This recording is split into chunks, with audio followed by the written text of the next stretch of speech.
ГСП онлайн. Городские новости сейчас.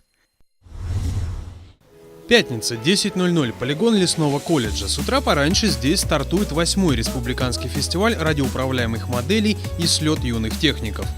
В программе 3 направления. Первыми мастерство пилотирования показывают автомобилисты. Машины делятся на несколько классов.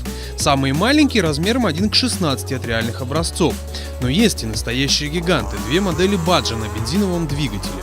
Участники соревнуются в общих заездах. Задача за 5 или 10 минут проехать максимальное количество кругов без ошибок.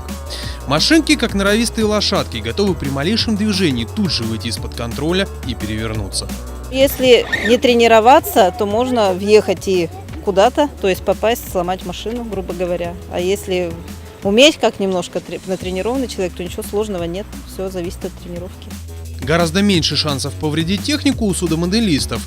На пруду в городском парке стартует 2-й раздел фестиваля. Несколько десятков участников приехали в Ухту со всей республики. Классов лодок несколько, одни преодолевают дистанцию на скорость, в других ценится качество исполнения.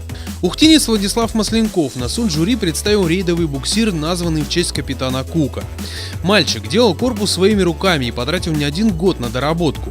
Владислав уже побеждал со своим кораблем на республиканском уровне, однако иногда буксир приходилось буквально собирать заново. С каждым годом, с каждой гонкой иногда разбивается лодка и приходится ее чинить заново. Там надо переклеивать ее, переделывать. А другие модели, которые на дистанцию, их дорабатывать, детали добавлять какие-нибудь. Всего на фестивале слет приехали более 50 участников, как взрослых, так и детей. Соревнования займут 2 дня, первые старты в пятницу, а финал назначен на субботу. Поболеть за участников можно на пруду в парке культуры и отдыха, полигоне по улице Зирюнова и на поле за зданием РКЦ около горно-нефтяного колледжа.